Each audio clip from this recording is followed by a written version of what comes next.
is Raina Campbell, your Chief Dream Driver, and welcome to the No Parking Podcast, where through conversations and discussions with creators like yourself, we'll find interesting approaches to help you take your dreams out of park, put them in drive, and ride towards success.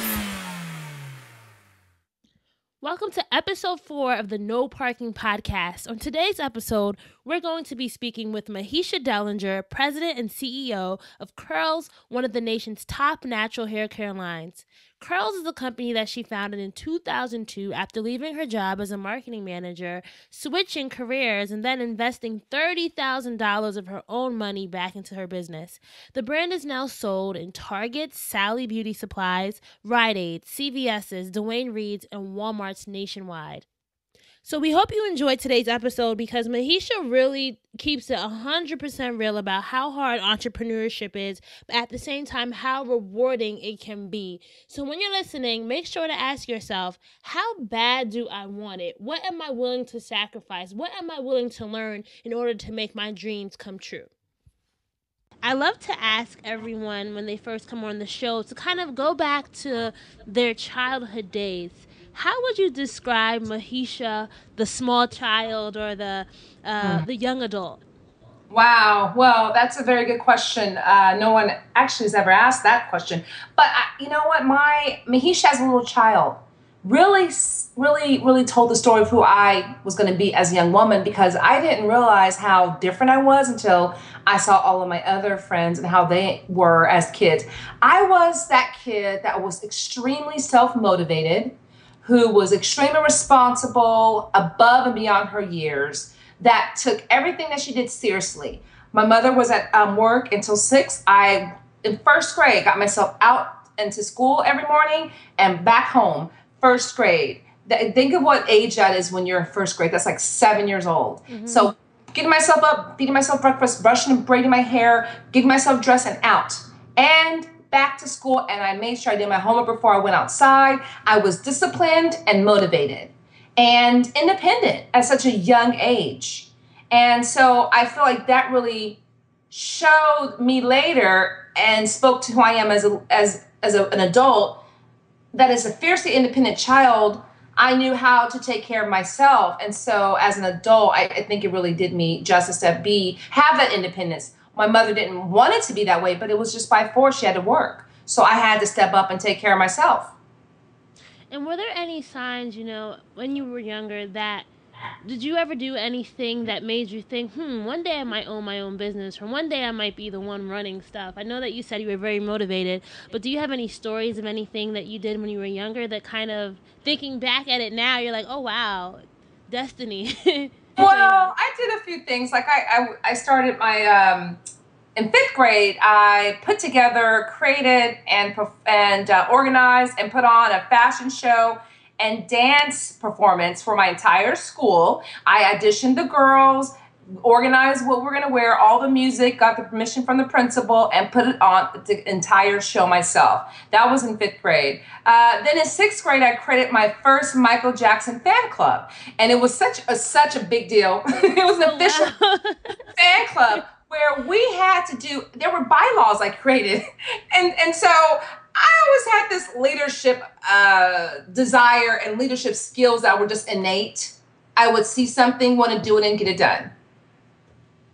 Okay, that really struck a chord for me, because I know in 5th grade, I also, I organized a fashion show at that time when I was in 5th grade. Baby Fat was what was really hot. Oh, yeah. And I remember I had a group of little friends, and we called the Baby Fat offices, and we had them send us clothes for the fashion show, but they ended up sending it to the wrong school, so it didn't work out in the end.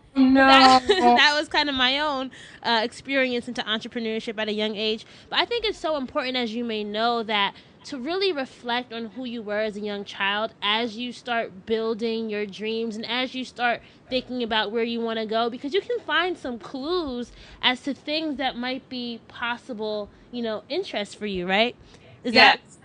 Was there any connection to hair? So you started a natural hair care business, but was there any connection to, hair, how you look, style, anything as a child?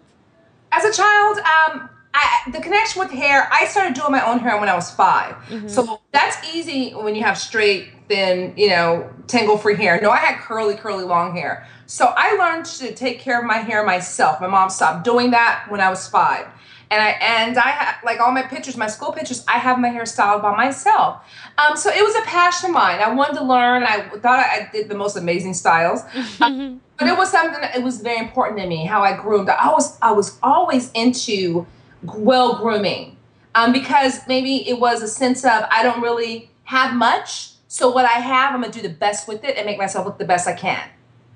So later, though, the real connection with hair care became important to me once I was pregnant with my first child, and I did not want to continue to relax my hair because I don't want the chemicals to get in my bloodstream and therefore hers. So that's when I started to explore alternative hair brands I could use, and I stopped relaxing, and there weren't options on the market at all, many at all.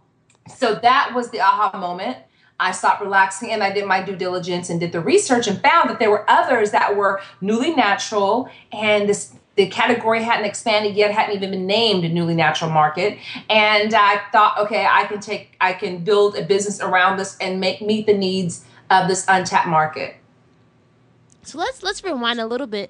So before that happened, you were at Intel, right? And I read the story. Maybe you can tell the story to our dream drivers about your experience at Intel and how that kind of pushed you to say, all right, I'm done with corporate. I'm going to go pursue my dream of starting my own company. Well, I was actually very proud to be an Intel employee, and it was such a prestigious company to work for. It was hard to get into Intel, and so I felt that I made it, and I was going to be an Intel retiree over the course of my life. Mm-hmm. I actually had my first experience with racism in the corporate environment, and that wasn't year 1, 2, or 3. That was by year 7. The first few years, I was an intern while I was still in college. And then I accepted the job, and then I had 2 different positions there after graduation. And so my next position I graduated into, I had a manager who made it was very evident because I was overperforming. I was the first one in, the last one out. I made myself very present, and I presented a lot. I joined different organizations and different boards so I can be present in front of my organization and my VP. I did all the things that you were supposed to do to excel and propel and forward and to achieve success. And he put me on a plan to get rid of me. And it was very clear what that was about. And that was disheartening because I didn't think I would experience that. I was living in La La Land, obviously, because I was doing exactly what you were supposed to do and then some.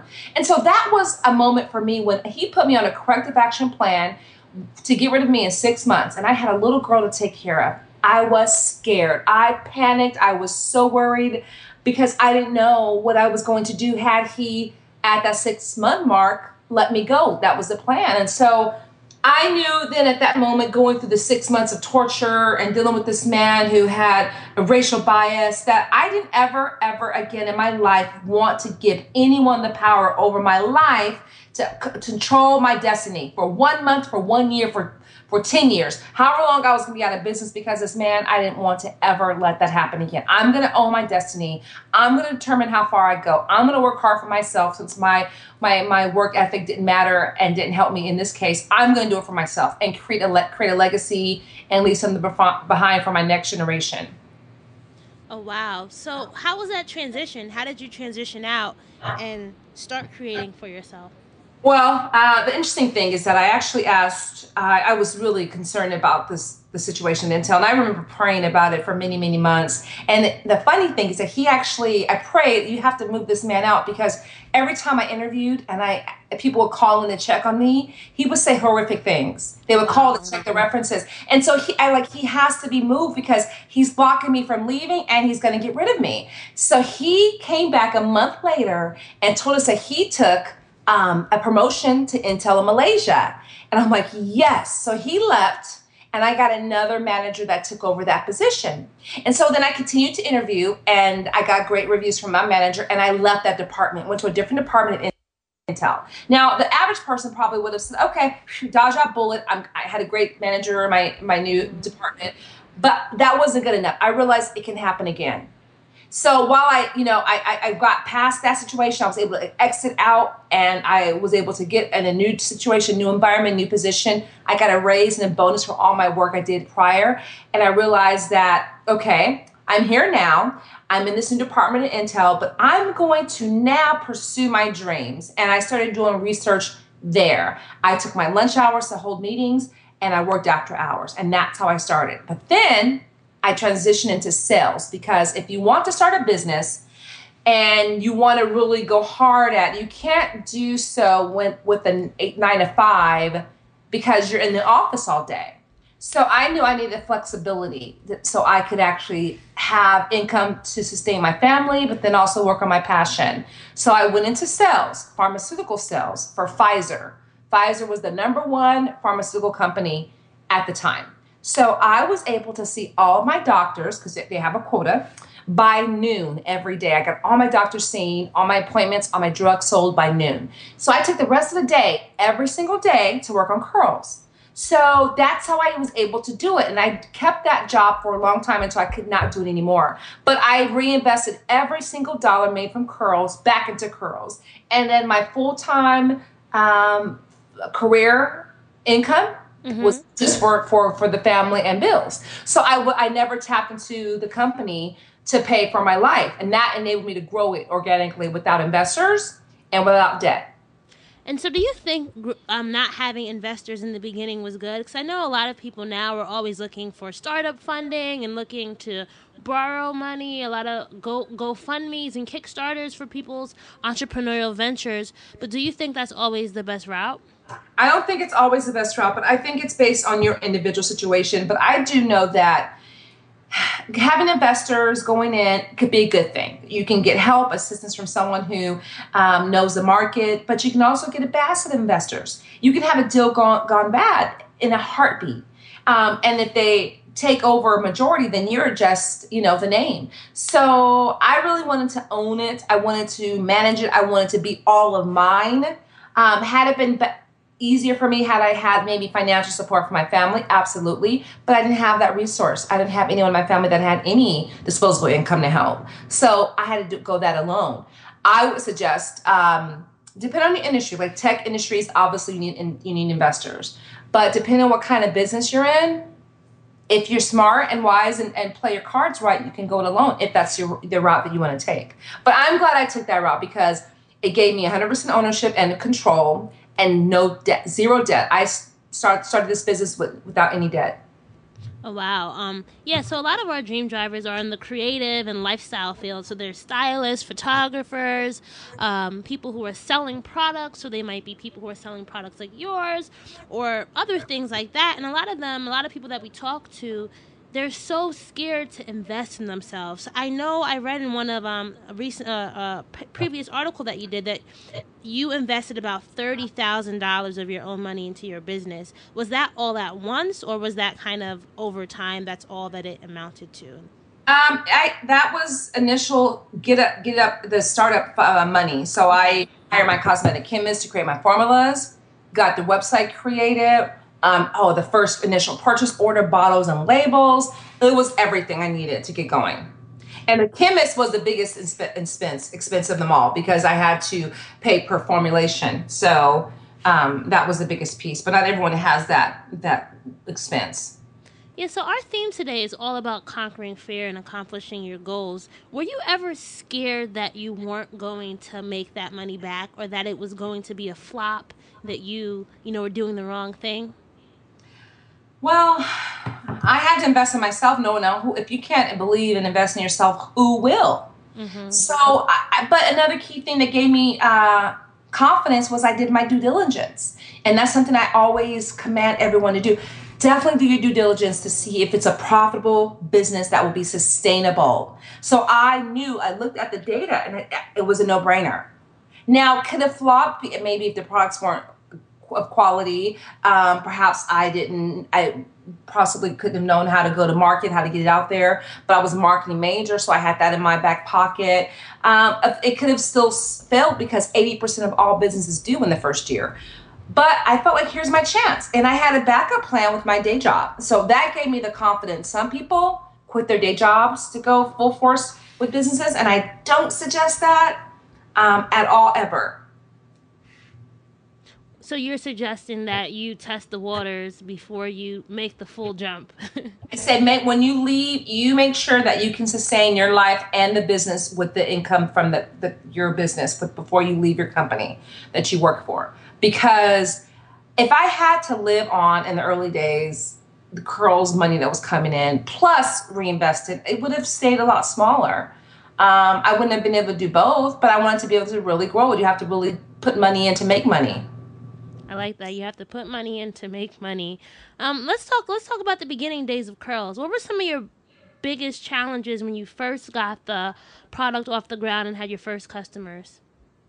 The first day, I remember like it was yesterday, when we turned the switch on for the website, and I was sitting there waiting for orders, and I was so excited when we turned it on, and we had 6 orders in queue. I was like, yes! It was the most exciting experience ever.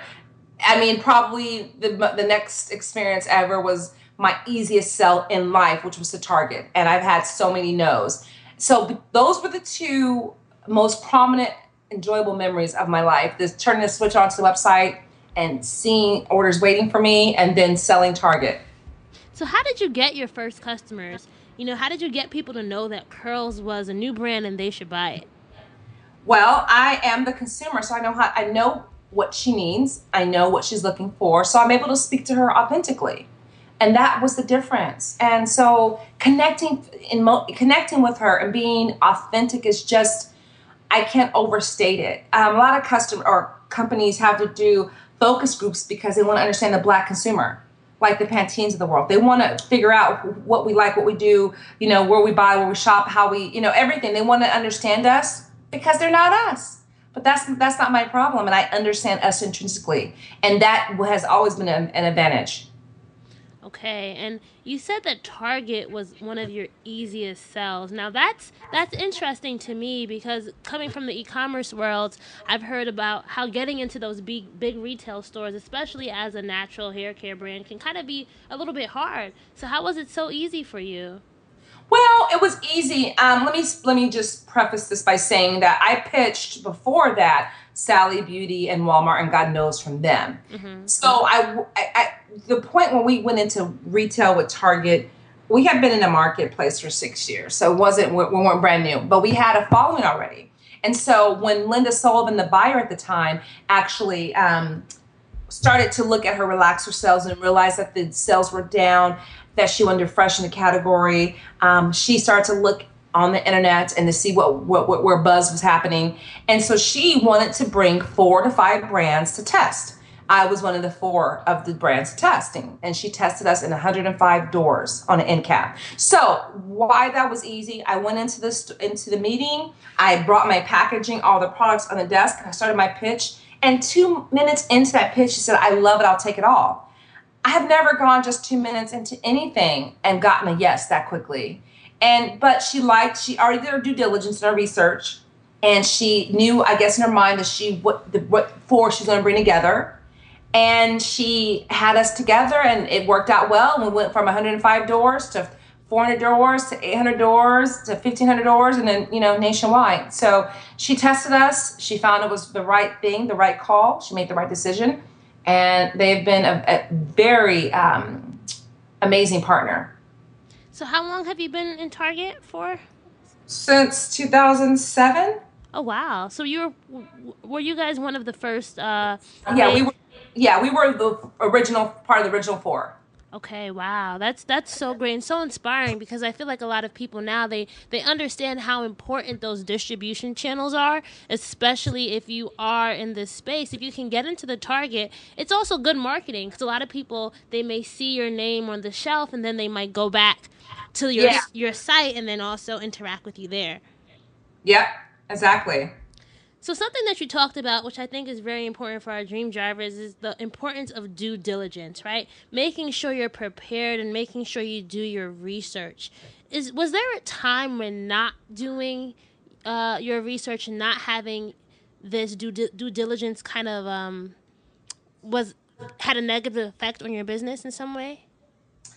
Not doing, Well, I have never been in a position to not do due diligence. I think it's incredibly irresponsible to not do due diligence if you're in business. You can't afford to. Not you just it's just is like suicide.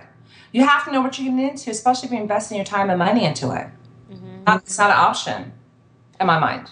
And it's so interesting. I think especially for people within the lifestyle, fashion, beauty fields, they think they may understand their consumer, but they may not. How did you guys test and make sure that your packaging worked, that the consumer really was enjoying your product the way that you wanted them to?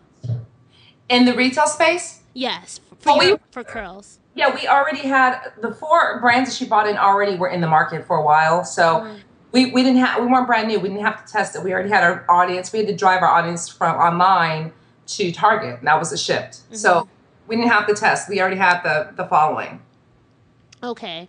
And I guess in the beginning, I'm saying, how did you know when you were developing your packaging? How did you kind of figure out what the look for the brand was going to be and how that was going to appeal to your consumer base? We kind of evolved. Initially, it was very muted back when we were just web-based. But then once we started to go on the shelf, before retail like Target, when we were in salons, I realized that we need to stand out on the shelf. So we created a very bright packaging, and we wanted to shift it a little bit to really stand out. And we also organized it by steps. So we color coded, because we had so many items, color coded them by color and just brighten it up. And that worked well. And Linda, the Target buyer, liked that piece as well. So yeah, we evolved that. And after the first 2-3 years, we really matured at that mark. So starting small has its advantages because you're under the radar when you start small. So you can tweak things before you hit the shelves and not really have any impact, or no one really notice, unless we obviously did a newsletter to our consumers online, but we're able to shift some things, and we did some fine tuning in those first few years that were when we were very small. And that was the biggest benefit of starting small. Was tweaking before we were really highly visible. That's so important, because especially people when they're starting out, they feel like they have to go hard or go home, or go big or go home in the beginning. But it really is good to kind of, as you said, to start small and to make sure that you really understand what you're doing before you try to scale up too quickly. So Mahisha, let's talk about you as an entrepreneur. You as the driving force of the brand and as the mind behind the brand. What do you think, or maybe tell me about a moment where you really, really were challenged, and how did you overcome that? Well, gosh, as an entrepreneur, there are challenges all the time. I saw this diagram online. It was on social media. I snapped the image of it that showed the average life of an entrepreneur, and it was a graph that was just so high, low, stagnant, crazy, like dips, because you go through so many different things, that you experience so many stress levels, that but it's worth it in the end, but it's just so many different levels of intensity that change instantly. And it's just the crazy thing. It's not for everyone, but challenges, gosh, I've had a few. I've had a lot of challenges. Obviously, ramping up to get ready for retail was a big one, because we were initially smaller in the mom and pop, or the little chains like Ricky's in New York that had 20 stores. So to go from e-commerce to chains like Ricky's, and then boom to big box retailers. And once Target had us on the shelf and it was successful, the Sally Beauty, the Walmarts, all of them started calling.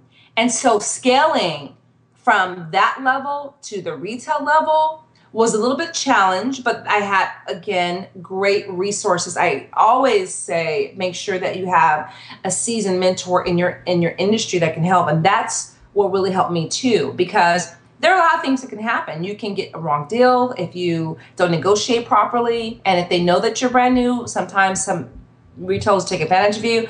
Target has never been one of them, but there was one in that group that was very unethical. And so you have to make sure that you're not getting taken. And so definitely having someone in your corner. If you can't afford a lawyer, definitely have a mentor in your industry. But the challenge for me was really scaling up when I was still small, because again, you have to invest all your money when you're starting off small, and then you go into these big box retailers and they create the purchase orders for you and they're ready to order from you. You have to make all those units, and you don't get paid to after 30 days after you deliver to them. So you have to have the money available to make these units and continue to make them and wait to get paid. So managing your money, but then ramping up and having the capital to do so, that's typically a challenge for a lot of small businesses when they ramp from small to large. Wow, that just I'm trying to think of all that. Like, you really have to. And if they're purchasing so many units, then I can only imagine what that bill for all that stuff must look like. And then multiply that by multiples. So yeah, is when you're starting out small, you're able to see your growth on online, and you kind of when you're e-commerce and you're small, and you get an idea of what you sell every month because you have reporting that shows you that. But then now you shift into retail. That's a whole nother world, and you have to ship on time. So that's a different beast. Definitely a different beast. I like how you talked about having a mentor to kind of guide you through this whole experience. And you said if you can't afford a lawyer, which a lot of people starting out, they may not be able to afford a lawyer in the beginning. How did you find your mentor, and how did your mentor, maybe you can tell us a story of a time that your mentor really helped you as you navigated those waters? Well, and I always suggest that any entrepreneur visit their local SCORE branch. SCORE, have you ever heard of SCORE? I saw that you referenced it in some previous interviews you did, so I looked it up, and it looks like such a great resource. I said I'm going to sign up for that. Amazing, because they I forgot what SCORE stands for, but I think the ORE is of retired executives. So basically, society, I don't know what the C is, but they're retired executives that come in and they partner new entrepreneurs with mentors in their industry. It's amazing. And they offer free classes, and they have branches in every major city. So free business writing plan classes, free marketing writing plan classes, free financing 101, how to use QuickBooks. I mean, everything you can think of that you need, how to gain capital. I mean, they have classes every weekend that are free. And I definitely compel everyone to just go and look at the site. All right, Dream Drivers, do you hear that? Go to SCORE. I guess, is it score.org? I think it is. Yes. Okay, yeah. Score.org, and that will be in our show notes for everyone listening. So, Mahisha, one thing that you talked about earlier, and I think it's something that a lot of us don't realize how it affects us. So I know I was reading about you, and you grew up, your early life, you talked about how you were very motivated, but your family situation may not have been the most ideal.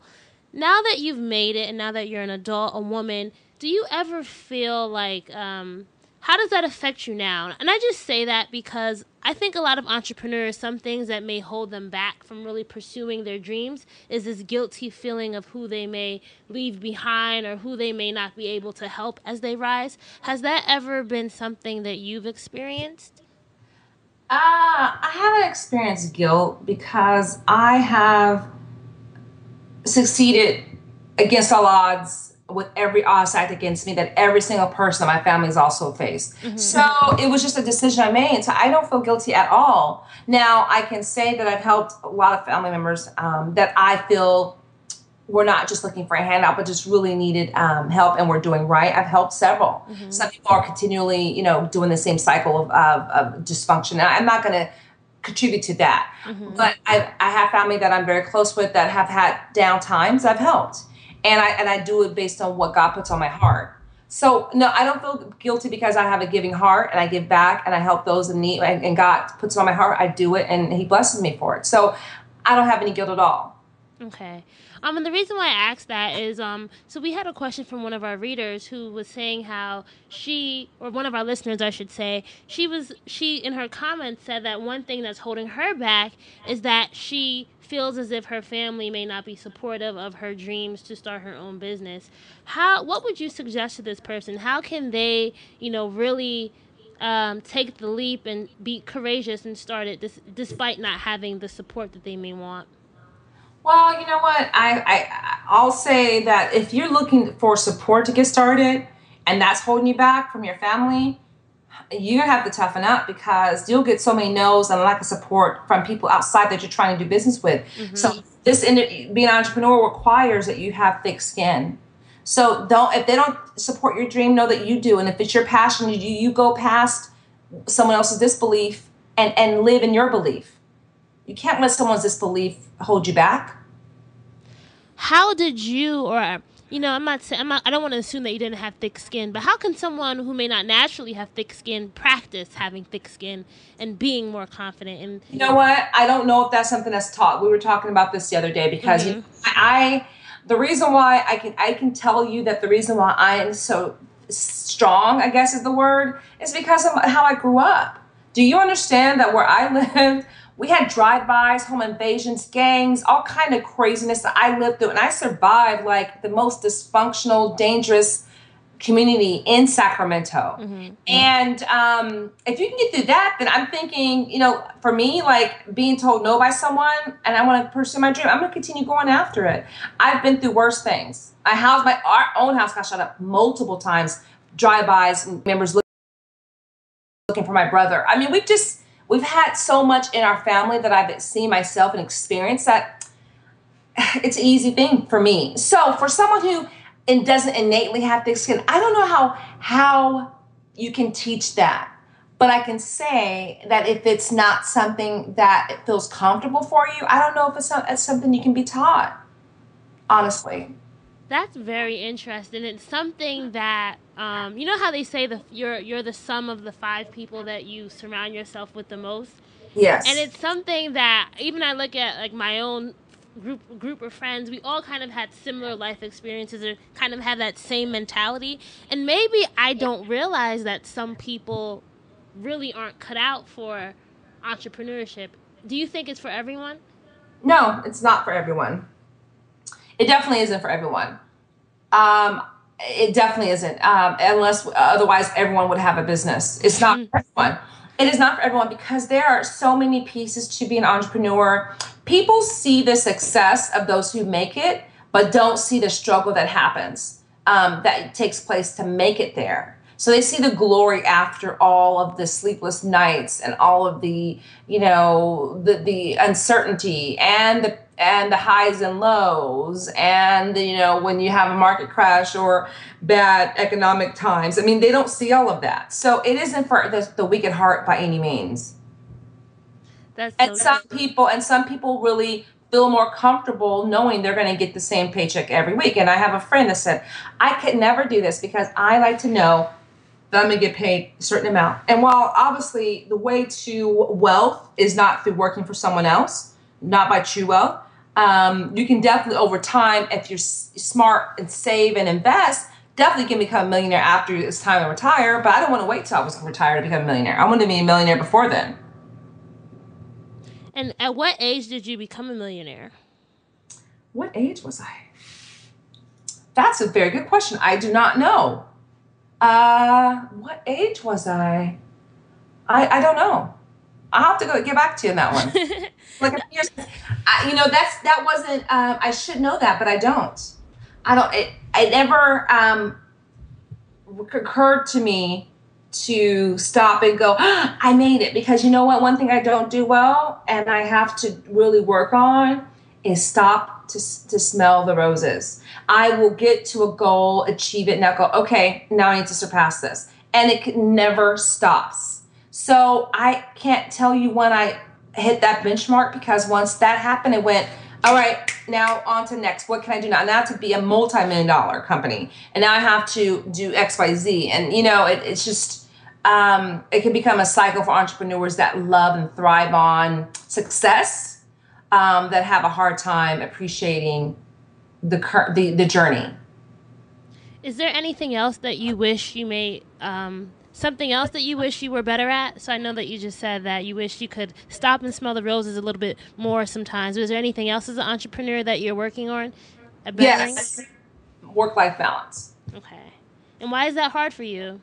Well, I'm a mother of 4 children and I have a husband. So if you add him, I have 5 children. So And then I have a business. So, and I do, and my business is like my sixth child that I've birthed, right? So sometimes it's hard, like right now, today's our anniversary and I'm doing a podcast. Oh no.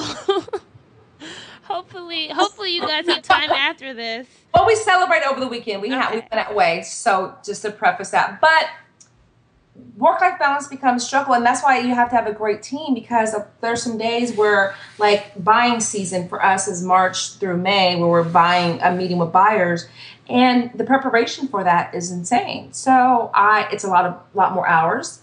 So yeah, it's just really interesting. Making sure that every person is taken care of, and the business too, and myself, but keeping it all in balance and remembering God first, family second, business third. So looking back, Mahisha, at your years of Curl, so how many years? Has it been 14 years now or 13? 14 in April. So looking back at 14 years of Curls, what are you like the proudest of about your company? I'm proud that we have not, that we've created a very a premium product that actually performs, and we haven't compromised and gone with the different waves and shifts over the last 14 years. We may remain consistent to our core beliefs and to our core following, and didn't ride the wave of, okay, so now we should speak to remove all the ethnic models and show Caucasian-friendly models because that will appeal for the big retail space. No, we kept true to our core, and that kept us, that made us relevant because that's what Target wanted. And Target really did put us on. We already had our following, and we were like what I call an underground brand that was doing well. But once we got that visibility, it really turned on the lights for a lot of people. And they wanted authentic brands, and that really helped. So I'm proud that we remain true to our core. That's great, and I think that's something that a lot of our dream drivers can take away, is really remain true to whatever your brand is, and know that if you stick with it, you shouldn't have to keep changing to satisfy what somebody else's vision is for your brand, right? Exactly. Or listen, have you considered changing this or doing that? And I don't know, Black people don't spend as much. You should open up to all, races and ethnicities. And we talk texture and not color, but typically we do talk texture, but our core audience is African American. She's African American or she's mixed. So that's our core. And we still speak to her. If you look at our social media page, you'll see that's who we speak to. What keeps you going at night? So what's that thing that when you're, you might have a day where you're like, oh my God, I'm done. But is there anything that just keeps you going day by day so that you don't have to feel like that? My children, because I'm leaving something behind that I never had, and that is something to look forward to later in life. I'm creating a legacy for them. So every day that I better my children and giving them different opportunities, I feel I'm blessed. My oldest daughter is 21, and she works for the company. She doesn't have any, I don't even know if she understands how amazing that is, because she's getting firsthand experience and has opportunity to run this corporation, this legacy as she gets older. She has an opportunity that I wish I had. So they keep me going because their lives are so much easier and better than mine. They are so beyond blessed, and I'm happy that I was able to do that. All right, and the last question I have for you, Mahisha, is I'm a big fan of natural hair care, and I've been natural my whole life, and it's something that a lot of people are like, oh my God, really? My mom was really into holistic health and all that stuff. But do you think, and I say this because I think a lot of people, when they think of natural hair care, they only think about the product, or they only think about the subscription boxes. But where do you think there's space for innovation within the hair care industry that's directed towards, naturals and African American women? Well, I think, obviously we're talking hair products now, but what do you see happening in the marketplace? Now that we've gotten to understand our hair, women that are no longer relaxed, they now know how to manage their texture. That's a big word. They don't know how to manage their texture. I've had people tell me, I've been relaxed so long, I don't even know what my texture looks like. And so they finally get the chemical out and they see it, they love it, they adore it. Now they not sure if they love it, but they get used to it and now they adore it. But whatever the case is, they've learned how to manage it. Okay, so now we want to have fun with it. So what are we doing now? We're coloring it more. You see a lot of short cropped, platinum blonde, then you see the blues, and you see red. So now we will explore from managing it to exploring it with fun. And now as a result, what we're doing is bringing back the reparative features of the product to help strengthen the hair, because we've done so much to it now that we need to know how to strengthen it and repair it. And that's what we're doing with our blueberry collection. We have tapped into an amazing ingredient that has not been used in this natural space. Blueberry extract. Now we know blueberries are an amazing superfood for the body, but they are also superfood for the hair. Blueberries are great for restoring damaged hair, restoring thickness, and encouraging hair growth, and it prevents breakage. So we've we've taken that one ingredient and created a full collection for these women that are now going crazy with their natural hair that need to repair it and restore it. And we have a full product line that has 5 items in it, exclusive to Target, and we're adding 6 more. Oh, wow, that's I love how blueberries smell too. So I think that's an added treat too. Your hair Yes. smell great. Yes, the curlies are going bananas over blueberries. They love this collection. It's been doing really, really well. So we have the Blueberry Bliss Curl Control Paste, which is edge control. We have the Blueberry Bliss Curl Control Jelly. We also have a leave-in conditioner. We have a twist and shout cream for the best twist out and make you want to shout. And now we have the hair wash, the hair mask, the moisturizer, and the hair growth oil, and a few more coming. Well, thank you so much, Mahisha, for our interview today. So I'm just going to close out our talk today with we have this thing called the lightning round.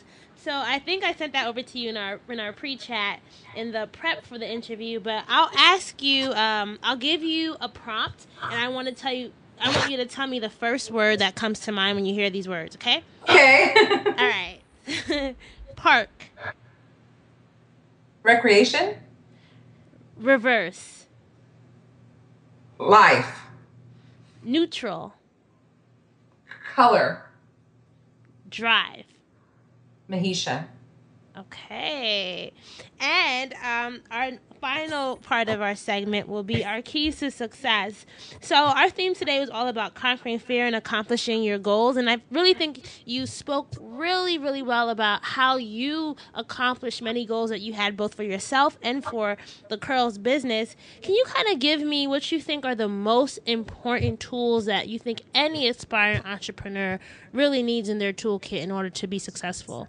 Yes. So some of the things I've already said, but I want to reiterate now. 1, make sure you have a mentor on your side that is from your industry that can help you avoid pitfalls. They can give you connections to resources like your suppliers, save you money, and also connect you within the industry. So always have someone that's smarter and more experienced than you in your corner. Also, most importantly, do your due diligence before you even spend any money on marketing or on the business. Make sure that it will be a sustainable business. Do your due diligence. Also, know your competition.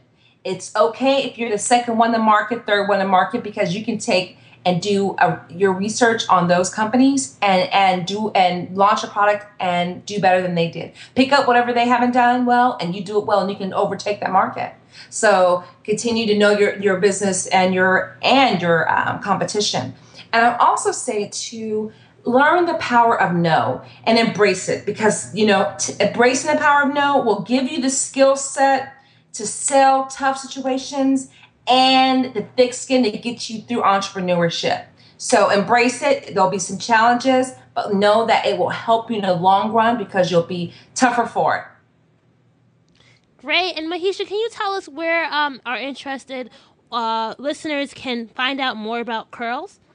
Absolutely. So on Instagram and Facebook, our handle is Frizz Free Curls. And then also, obviously, on our website at curls.biz. That's curls.biz. All right. Thank you so much, Mahisha, for being on the No Parking podcast. I really hope that you enjoyed talking to our dream drivers today. I did. Thank you for having me. Thank you all for listening to episode 4 of the No Parking Podcast. Remember to go to dreamsanddrive.com for today's show notes and to listen to other episodes. If you're listening on iTunes and SoundCloud, please make sure to rate, comment, and review us. Help us reach more people who need to hear these important messages and who need to be inspired and want to be inspired and motivated on how they can put their dreams in drive. All right, well, we'll see you next week with episode 5. Bye-bye.